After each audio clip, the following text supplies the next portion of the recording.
Graça e paz, irmãos. Vamos examinar o texto de Romanos, capítulo 3, verso 27 ao verso 31. Onde fica, então, o orgulho? Foi totalmente excluído.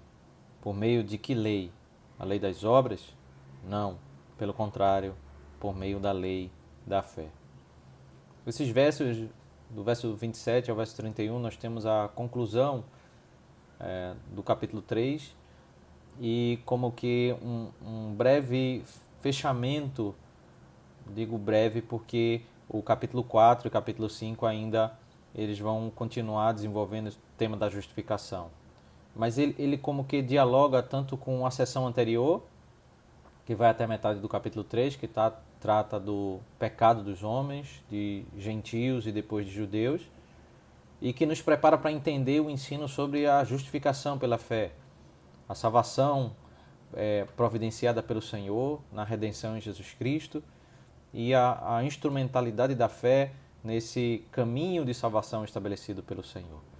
Então, depois de apresentar o problema do pecado e da depravação até o versículo 20, quando diz, especialmente verso 19 e verso 20, ora sabemos que tudo que a lei diz é dito aos que vivem sob a lei, para que toda boca se cale e todo o mundo seja culpável diante de Deus, porque ninguém será justificado diante de Deus por obras da lei, pois pela lei vem o pleno conhecimento do pecado. Esses versos como que resumem toda a seção que trata sobre a verdade de que os gentios são pecadores e que os judeus são pecadores. Todo homem peca diante de Deus e pelas suas próprias obras ele não consegue ser aprovado por Deus, porque quando ele olha para a lei, para o justo padrão de Deus, que a lei que revela a santidade de Deus, nós só temos que ficar calados diante do Senhor. Nós somos silenciados porque nós olhamos para o Senhor que é santo e percebemos quão distante nós estamos da sua grandeza. E aí, a partir do verso 21, nós temos a introdução ao tema, a solução para esse problema, que é a justificação pela fé por meio de Cristo. A conclusão que nós trazemos à mente a partir desta verdade é exatamente sobre isso que nós meditamos a partir do verso 27, quando o apóstolo Paulo pergunta: onde fica então o orgulho? Se eu entendo que a salvação vem do Senhor, que não é fruto do meu fazer, do meu mérito, daquilo que eu tenho feito para o Senhor, eu não tenho do que me orgulhar. Por isso o texto diz, está todo excluído, está todo retirado, porque não é pelos meus méritos, mas pelos méritos de Cristo que existe salvação para o ser humano. Por que lei? A lei das obras? Não, pelo contrário, por meio da lei da fé. Não é pelo caminho das obras em que nós vamos obter salvação, não vamos por obras fazer conseguir reparar a nossa imperfeição, mas somente pela fé na obra daquele que é perfeito, que é Cristo Jesus. Esse é o caminho de salvação estabelecido para judeus e para gentios. E aí o apóstolo apresenta uma conclusão. O verso 28 diz: concluímos, pois, que o ser humano é justificado pela fé, independentemente das obras da lei. Esse ensino é um dos ensinos em que as pessoas tanto rejeitavam o apóstolo Paulo ao ele fazer essa confrontação a tantos que defendiam salvação por meio de obras, ou com fé mais obras. Quando Paulo defende que a salvação é pela fé, sem as obras da lei, sem algo que nós possamos fazer para complementar a obra de Cristo, ele está dizendo que a salvação é exclusiva do Senhor. E nem mesmo a fé que nós temos no Senhor é mérito nosso. A fé é apenas um instrumento pelo qual nós cremos nos méritos de Cristo, na obra de Cristo, naquilo que Ele fez, e a própria fé é dada pelo Senhor a nós. Por isso a salvação é independente de obras da lei. O verso 29 diz: ou seria Deus apenas Deus dos judeus? Será que não é também Deus dos gentios? Sim, também dos gentios. Visto que Deus é um só, o qual justificará o circunciso a partir da fé e o incircunciso por meio da fé.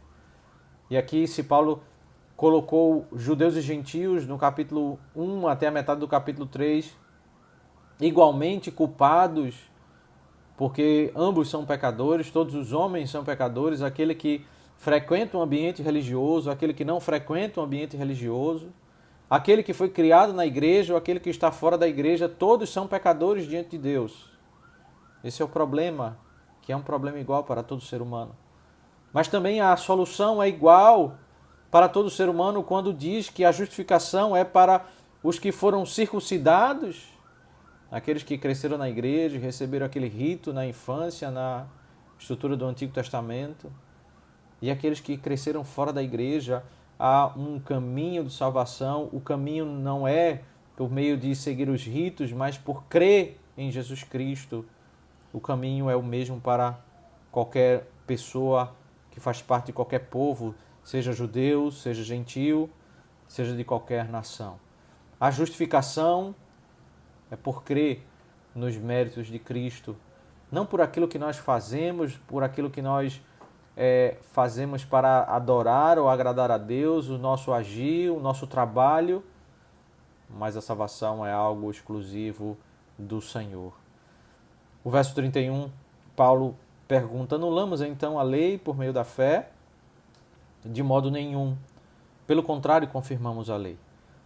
Essa pergunta retórica do apóstolo Paulo, ele já antecipa o que aqueles que o acusavam iriam levantar contra ele, como se o ensino da salvação pela graça por meio da fé desestimulasse pessoas a obedecer a Deus, a buscar uma vida de obediência. É exatamente isso que as pessoas levantam até nos dias de hoje, quando ouvem sobre uma salvação pela graça, sem mérito algum do homem. Mas Paulo se antecipa e diz que nós não devemos anular a lei por meio da fé. Se uma verdade é que a salvação é pela graça, independente de obras e daquilo que eu faço na direção de Deus, também é verdade que como fruto da salvação, como fruto de ter um coração regenerado, eu devo viver uma vida em obediência à lei, buscar confirmar a lei. Por isso ele enfaticamente ele diz: de modo nenhum a salvação pela fé ela anula a lei. Pelo contrário, nós devemos confirmar a lei. Nós somos chamados a reconhecer os méritos de Cristo, a salvação que é obra dele, mérito dele. A fé é um instrumento estabelecido pelo Senhor, onde nós confiamos em todo o mérito, em tudo aquilo que ele fez na cruz do Calvário, e por meio dessa fé nós somos salvos. E quando nós somos salvos, nós devemos viver uma vida para a glória de Deus. Devemos viver a vida em obediência à lei para glorificar a Deus, cumprindo os seus mandamentos, vivendo uma vida santa e piedosa. De modo que a lei ela mostra para nós o problema que nós temos, o pecado. Nós reconhecemos diante de Deus e confiamos em Cristo Jesus. E após isso nós voltamos para a lei, em santidade de vida, nós com o coração regenerado, também movidos pela graça de Deus, nós vamos buscar viver uma vida de santificação para a glória do Senhor. Que o Senhor Deus nos faça reconhecer a glória de Cristo, os méritos dele e a nossa responsabilidade de como salvos de vivermos uma vida em santidade de vida. Que o Senhor Deus nos abençoe.